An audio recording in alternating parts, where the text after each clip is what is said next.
En antibióticos vamos a tener que hablar necesariamente de los tipos, ¿no? Y sobre todo el sitio de acción, que es lo que más preguntan, ¿ya? Sitio de acción de los antibióticos.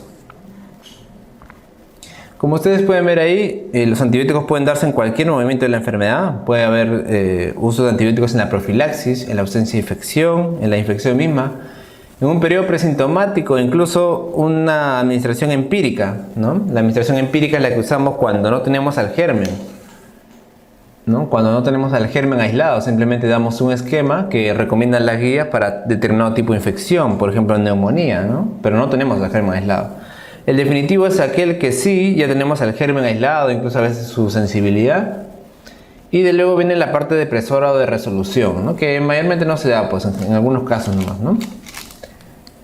Para eso es importante también saber la estructura de las bacterias, ¿no? La estructura de las bacterias. Los de tipo gram positivo, por ejemplo, las bacterias gram positivas se caracterizan no solo porque tienen primero que todo una membrana plasmática y una capa bastante gruesa de peptidoglicano o mureína, ¿no? Es una capa bastante gruesa.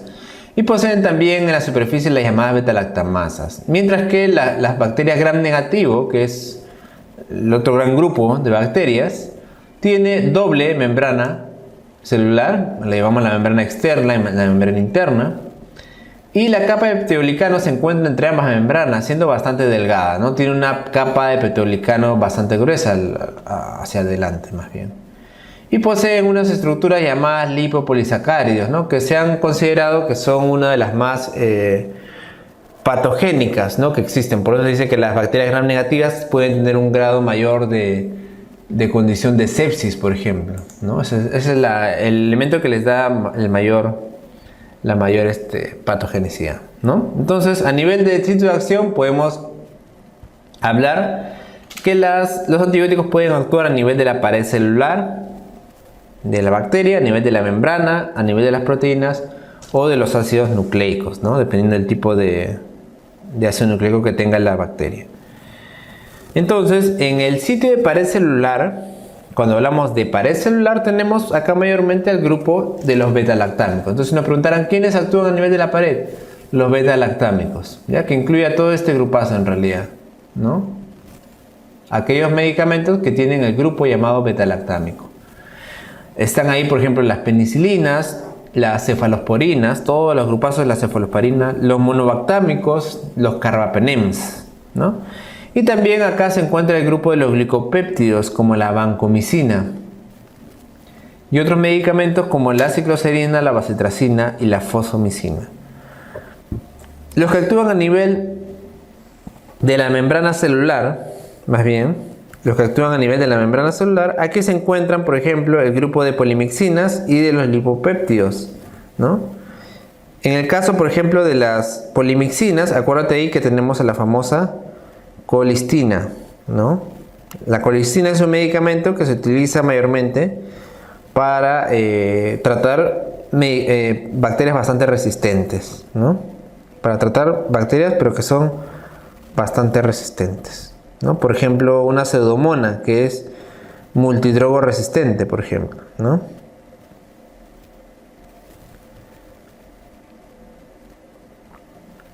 En el caso de la síntesis de proteínas, ahí tenemos dos diversos grupitos, ¿no? Tenemos aquellos que actúan a nivel de la subunidad 30S de las bacterias y otros que actúan a nivel de la subunidad, pues, 50S, ¿no? Los que actúan a nivel de la 30S, como es más pequeño, acuérdate, ¿no? Yo me acuerdo de la subunidad 30S de la A, ¿no? Aminoglucósidos, tetraciclina, por ejemplo. La doxiciclina es un ejemplo y la glicilciclina, ¿no? La glicilciclina. La subunidad 50S, por ejemplo, la subunidad 50S, ahí está más bien el cloranfenicol, los anfenicoles, y también los macrólidos, las lincosaminas, las oxazolidinonas, ¿no? Como el linezolid, y las streptograminas. Si te das cuenta, yo siempre les digo lo mismo. Mayormente trata de aprenderte los antibióticos de los grupos de los ácidos nucleicos y de la membrana y pared celular, porque en realidad casi toda la gran mayoría son de tipo, atacan a las proteínas las bacterias, ¿no? ¿Te acuerdas entonces de los de la membrana y la pared? Ya me acuerdo, doctor, de los beta-lactámicos, me acuerdo de la vancomicina, me acuerdo de la colistina, y en el caso de los ácidos nucleicos me acuerdo sobre todo de las quinolonas, las sulfas y la rifampicina. Ya, todo lo demás casi son antibióticos que atacan a las proteínas. Antibióticos que atacan a las proteínas. ¿Está bien? En el caso de los síntesis de ácidos nucleicos, entonces, acá tenemos, por ejemplo, a las quinolonas, ¿no? Que actúan a nivel del ADN. Las quinolonas, las sulfonamidas, que ya hemos mencionado en el pretest, ¿no? Este es el mecanismo de acción de las sulfonamidas. Mira, por acá lo tienes, ¿no? Que actúan justamente a través de la dihidroteroato sintasa, ¿no? De la dihidroteroato sintasa. Y por otro lado también actúan a nivel del trimetoprim, por ejemplo, de la conversión del ácido dihidrofólico a la conversión del ácido tetrahidrofólico. Justamente el mecanismo de acción ahí es evitar la formación de ácido fólico, ¿no? Que es justamente actúa a nivel del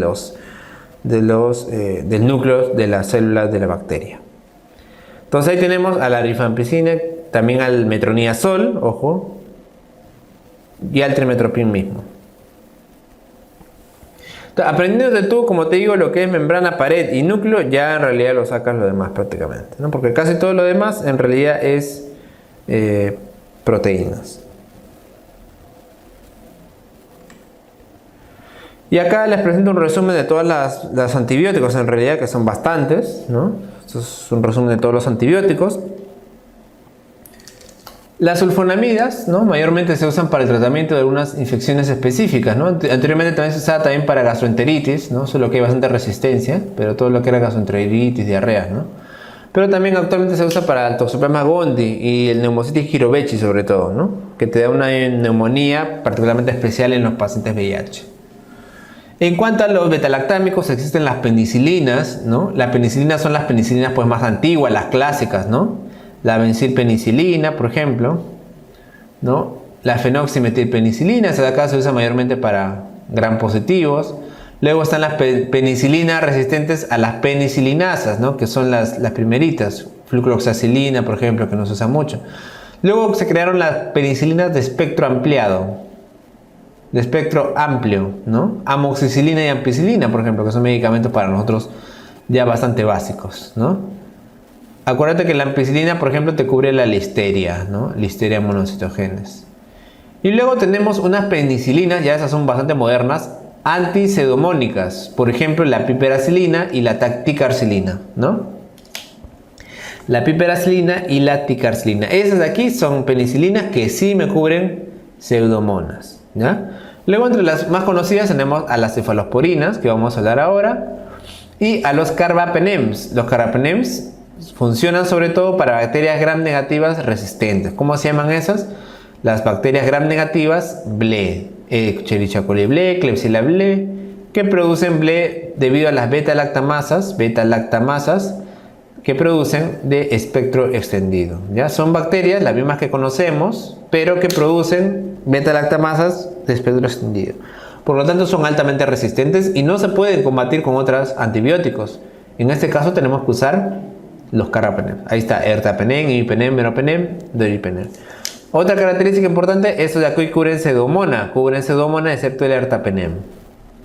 El ertapenem es el único que no le hace nada a la pseudomona, por si acaso, ¿ya? ¿Para qué me sirve entonces, doctor? Para los organismos BLE que les he estado hablando.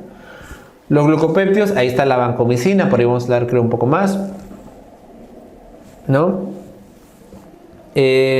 Las tetraciclinas, ¿no? Ahí están la doxiciclina, la misma tetraciclina, la tigecyclina, ¿no? Mayormente lo uso para gram negativos, algunos para gram positivos también, ¿no? Lo uso en EPI sobre todo. Los aminoglucósidos, los macrólidos, que lo usamos mayormente para neumonías atípicas, ¿no? Acitromicina, claritromicina, eritromicina. Las oxazolidinidonas, linezolid, que es ese de acá, si les preguntan por ahí, puede ser que les pregunten porque lo usamos cada vez más.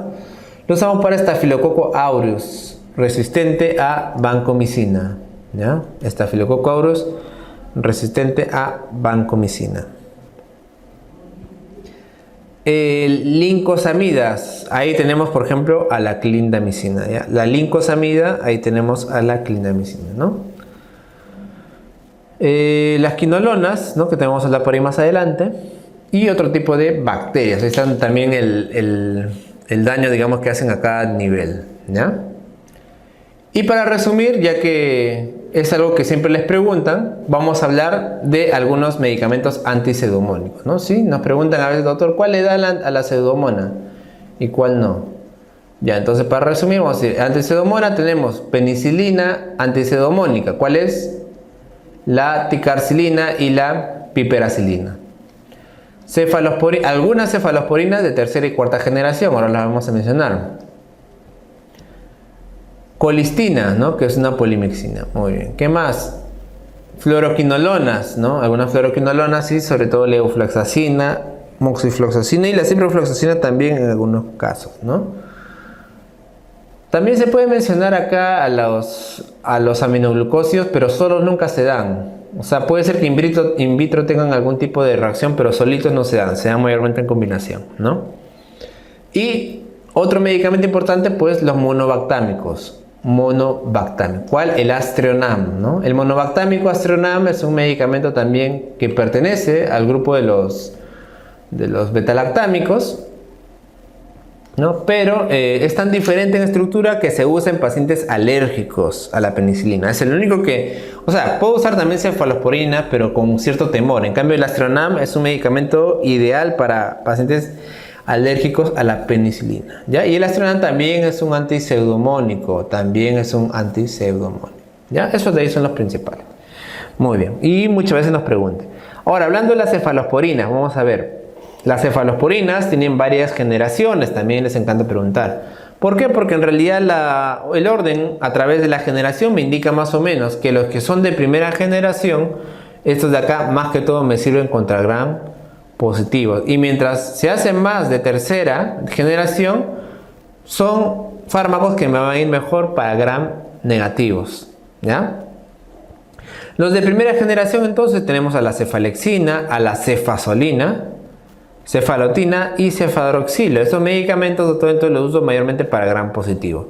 Por eso lo uso bastante en infecciones respiratorias y en infecciones de la piel dérmicas, ¿no? La cefazolina se usa para infecciones de la piel, también se usa para profilaxis, ¿no? En operaciones tipo cesárea, justamente para evitar la infección por estafilococo. Los de segunda generación, doctor, a estos se usan también para gram positivo, sobre todo, ¿no? Acá tenemos la cefuroxima, que es una opción bastante que se usa en infecciones respiratorias, ¿no? El cefaclor, la cefoxitina, que mayormente se usa para reconocimiento de gérmenes resistentes, ¿no? En el antibiograma, ya no tanto como tratamiento. El cefotetán también, ¿no? Por ejemplo. Y los de tercera generación, doctor, ya estos de acá sí más me sirven para gram negativos. Entonces, ¿qué infecciones me dan gram negativos? Por ejemplo, infecciones urinarias, infecciones de la vía biliar, ¿no? Colangitis, infecciones gastrointestinales y también, desde luego, algunas meningitis, ¿no? Entonces, estas cefalosporinas de tercera generación me sirven bastante. Y en realidad estas me sirven casi para todo, ¿eh? Porque su espectro es bastante amplio. Ceftraxona, cefoperazona, cefixime, cefotaxima, también es un medicamento importantísimo, y ceftibuten. De estos de acá, por ejemplo, la ceftazidima es bastante conocido porque la ceftazidima me cubre bien pseudomonas, ¿ya? La ceftazidima me cubre bien pseudomonas. En el caso de los de cuarta generación, ¿ya? En los de cuarta generación, ahí tenemos sobre todo al cefepime, ¿no? Que es el que tenemos nosotros disponible. El cefepime. El cefepime también es un medicamento que me cubre adecuadamente a la pseudomonas. Ya por eso le digo que algunas cefalosporinas de tercera generación y de cuarta sí me pueden cubrir pseudomonas, ¿ya? Y en el caso de los de la quinta, ¿cuál es la función de los de la quinta generación? Bueno, estos de la quinta generación están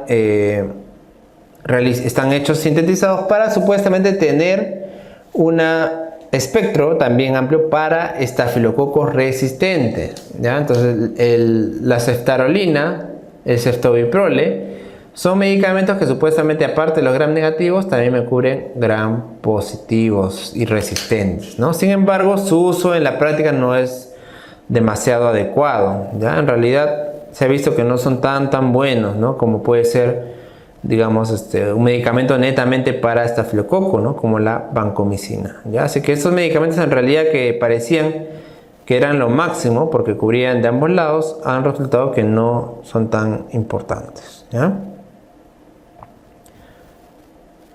Entonces, además de eso, tenemos que ver que mientras el medicamento se va más hacia el lado derecho, iba perdiendo su capacidad de controlar bien a los gram positivos, ¿ya? Pero eso de ahí se trató de recuperar con las cefalosporinas, como les digo, de quinta generación, ¿ya? De quinta generación. Muy bien.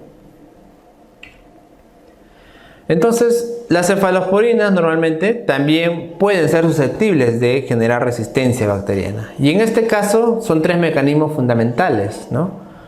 Uno de ellos es la incapacidad para penetrar en el lugar de acción de la cefalosporina misma. Otra, que es uno de los mecanismos más importantes de las bacterias, es la modificación de la estructura de las proteínas fijadoras de penicilina, los PEP. ¿Qué son los PEP, doctor? Los PEP son las estructuras que tienen las bacterias que justamente fijan penicilina. Claro, no es que la bacteria ha inventado eso para fijar penicilina, sino que lo tienen y la penicilina ha sido creada justamente para unirse, ¿no? Es un receptor de penicilina. Entonces esa modificación puede hacer que la bacteria se vuelva resistente, ¿no? La producción de enzimas inactivadoras, que son las llamadas beta-lactamasas también, pues, ¿no? Beta-lactamasas, ¿no? Las beta-lactamasas son producidas ¿por quién, doctor? Por la misma bacteria, y se encargan de destruir justamente el anillo beta-lactámico, ¿no? Muy bien, entonces tanto la ceftriaxona como la ceftazidima se pueden usar en grandes tipos de infecciones en realidad, ¿no? O sea, las cefalosporinas tienen ese beneficio, ¿no? De que tienen un montón de funciones. ¿Para qué se puede usar, doctor, la ceftriaxona? Para meningitis, infecciones respiratorias bajas, itus, infecciones abdominales, infecciones pélvicas, incluso también infecciones del hueso, articulaciones, piel. Y es porque justamente la ceftriaxona tiene una buena llegada en realidad a muchos órganos, ¿ya? Y también tiene un espectro pues bastante ampliado, ¿ya? Esa es una característica fundamental. Diferencia entre ceftriaxona y ceftazidima, doctor. Bueno, ambas son del tercer grupo de cefalosporinas, de llamada tercera generación. Pero la ceftazidima sí tiene afinidad contra la pseudomona, ¿ya? La ceftazidima sí tiene afinidad contra la pseudomona, mientras que la ceftriaxona no. Otra característica importante es de que la ceftriaxona, por ejemplo, no necesita corrección a nivel renal, ¿ya? O sea, la ceftriaxona no necesita corrección en un paciente que tiene enfermedad renal crónica, mientras que, por ejemplo, la ceftazidima sí necesita una corrección renal, ¿no? Sí necesita una corrección renal, ¿ya? Muy bien. Entonces, ahora vamos a hablar también de otros tipos de antibióticos muy conocidos, que son las quinolonas, ¿ya? Las quinolonas también se dividen a través de generaciones, ¿ya? Entre ellas tenemos, por ejemplo, en la primera generación tenemos al ácido nalidíxico. Mayormente acá me sirve para tratar a lo que son las enterobacterias, ¿no? Algunas gram positivo. Estos de aquí suelen tener bajas concentraciones en suero y una baja distribución sistémica. En realidad están bastante limitadas el uso mayormente para infecciones del tracto urinario, ¿no? Mayormente. En el caso de las de segunda generación, ahí ya tenemos a la norfloxacina y a la ciprofloxacina, ¿no? Como ellas incorporan un átomo de flúor en el carbono número 6, también se les conoce como fluoroquinolonas. Estas de aquí ya tienen mayor actividad sobre gram negativos, ¿ok? También tienen mayor actividad sobre gram negativos. Mejora su actividad sobre gram positivos, por eso de acá se pueden usar, ¿no? Un poco de infecciones con gram positivos, pero su deficiencia es que no actúan sobre anaerobios ni atípicos, ¿ya? No suelen usarse en infecciones sistémicas tampoco. En cambio, los de tercera generación, ahí tenemos a la famosa levofloxacina. Ya la levofloxacina tiene un espectro mucho mejor para gram positivo. También cubre pseudomonas y también cubre atípicos, gérmenes atípicos como la legionela, ¿no? Y al cubrir también gérmenes atípicos, por eso lo usamos bastante para infecciones respiratorias, ¿no? Esta es la causa para infecciones. Claro, infecciones respiratorias en nuestro país no tanto porque nosotros tenemos tuberculosis y tratamos siempre de la levofloxacina guardarla, ¿no? Pero en general sí me sirve bien para infecciones respiratorias, ¿no? Se puede usar para infecciones sistémicas, acá tampoco no tenemos la levofloxacina disponible en ampolla, mayormente para infecciones generales, nomás lo usamos para TB. Y en la cuarta generación, esta generación ya mejora todavía su actividad también sobre anaerobios, ¿ya? O sea, aparte de que mejora sobre atípicos, gram positivos, la moxifloxacina también lo uso para anaerobios. Por eso que esta de aquí, digamos, es una quinolona bastante útil para infecciones respiratorias. Incluso puede tratar infecciones resistentes como Mycobacterium tuberculosis y Mycobacterium avium, ¿ya? Por eso que cuando nosotros tratamos Mycobacterium avium o una TB muy resistente, podemos usar estas llamadas quinolonas respiratorias, tanto la levofloxacina como el moxifloxacina, ¿ya? Entonces esta es más o menos también la generación de quinolonas que hay. Luego también tenemos a los aminoglucósidos, ¿no? Esos aminoglucósidos tienen el nombre de acuerdo a la familia del medicamento base, ¿no? de la misma. Por ejemplo, la streptomicina, la familia de la kanamicina, en la cual está la amicacina, la familia de la gentamicina, en la cual está también, ¿no? la netilmicina, y la familia de la neomicina. Estos antibióticos ya saben ustedes que tienen acción a nivel fundamentalmente de las proteínas de la bacteria y se utilizan mayormente contra bacilos gram negativos, ¿ya? Fundamentalmente. Y suelen también tener una función sobre todo bacteriostática, ¿ya? No bactericida, sino bacteriostática. Conocidísimo de los aminoglucósidos, y es lo que más preguntan, es las reacciones adversas. Eso es lo que más preguntan en los exámenes y siempre ustedes tienen que saber. Las reacciones adversas más clásicas son estas dos, ¿no? Que les encanta preguntar: nefrotoxicidad y ototoxicidad. Ya, la nefrotoxicidad suele ser reversible, mientras que la ototoxicidad suele ser irreversible, ¿ya? Irreversible. O sea, puede causar daño a nivel coclear, obviamente tener problemas de audición, y también puede causar daño a nivel renal, ¿ya? Nefrotoxicidad y ototoxicidad son dos eventos adversos que siempre tienen ustedes que recordarse. Otros efectos adversos, doctor, también pueden causar un bloqueo neuromuscular, raro, pero por eso es uno de los medicamentos antibióticos que están prohibidos en darlos en miastenia gravis. Eso no se llama en miastenia gravis, cuidado, ¿ya? Pueden también causar dermatitis alérgica, reacciones alérgicas, rash cutáneo, fiebres, etc. Y también podemos utilizar, ¿no? Aminoglucósidos para muchas indicaciones. Entre ellas las más importantes, me parece interesante que ustedes sepan eso, ahí están, ¿ya? Indicaciones empíricas, o sea, infecciones en las cuales todavía no tengo el germen, pero le puedo dar.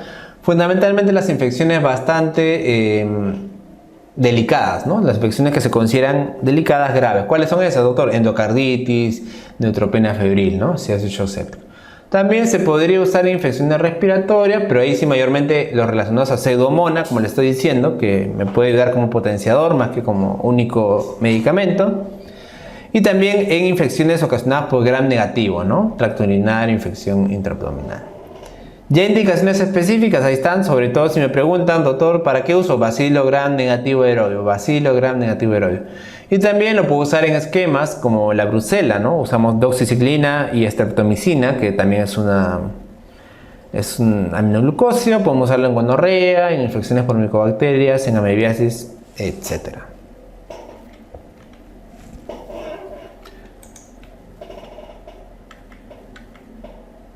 La vancomicina. La vancomicina también es un medicamento importante a recordar.